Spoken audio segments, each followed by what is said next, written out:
Assalamualaikum warahmatullahi wabarakatuh. Perkenalkan, nama saya Indira Herlisa dengan NIM 12512900201.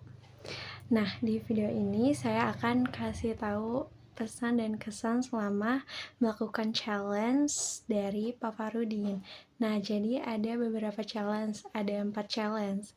Yang pertama ada UTS dan UAS. Nah, tugas UTS itu challenge-nya membuat afirmasi dan membaca buku. Yang ketiga, tugas UAS ada sholat tahajud dan membaca Al-Quran.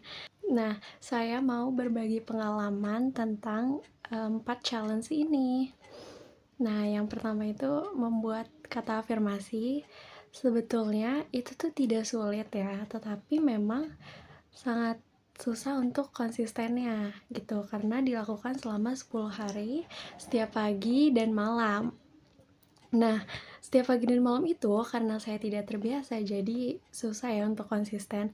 Tapi lama-kelamaan di hari ke-7, 8, 9, 10 itu mulai terbiasa. Mulai terbiasa dengan menulis afirmasi pagi dan malam hari, seperti itu. Nah, yang kedua ada membaca buku selama 15 menit selama 10 hari. Nah, tentunya di situ pun saya tidak terbiasa ya.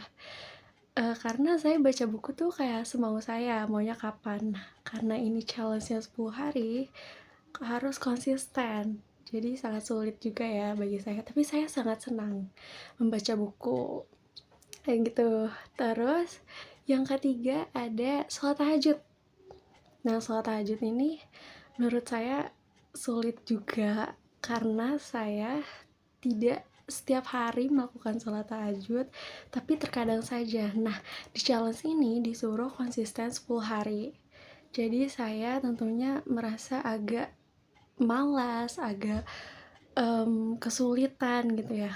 Tapi lama-kelamaan saya mulai terbiasa, saya mulai tenang, saya mulai kayak pengen lagi deh gitu.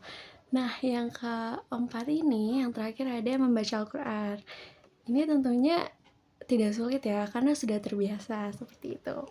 Nah, tentunya apa sih dampak dari melakukan 4 challenge ini dari Pak Farudin? Yang pertama itu dampaknya ya, yang efek di aku dari menulis kata afirmasi, yaitu aku menjalani hari-hari tuh bisa lebih happy, lebih positif, lebih lancar, karena dari bangun tidur pun sudah menulis kata-kata afirmasi yang positif. Jadi aku menjalani hari itu lebih senang gitu. Nah, yang kedua, dampak dari membaca buku selama 15 menit. Tentunya dampaknya positif juga di aku. Seperti lebih banyak pengetahuan dan informasi yang masuk. Karena kita sebagai mahasiswa juga butuh banyak sekali pengetahuan dan pembelajaran ya.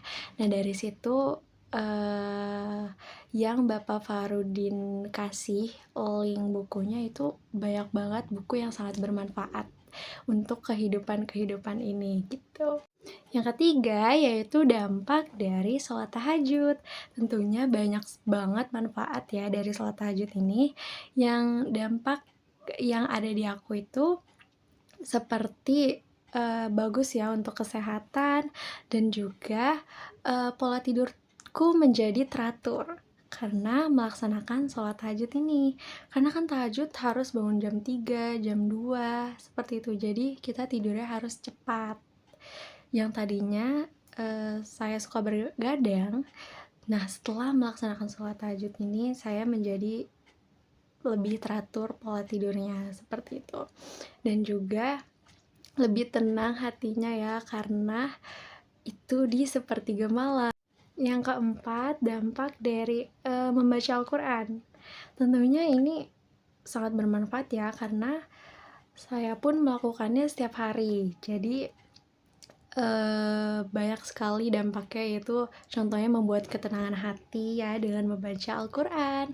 Nah, ada juga tugas dari Pak Farudin, yaitu berkomunikasi dengan orang tua. Berkat Pak Farudin memberi challenge ini, saya menjadi tahu nih, apa yang diinginkan oleh orang tua saya, apa yang diharapkan oleh orang tua saya.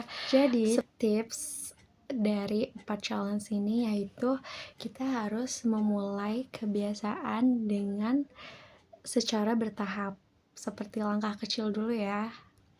Seperti itu, secara bertahap agar konsisten dan menjadi habit baru yang positif.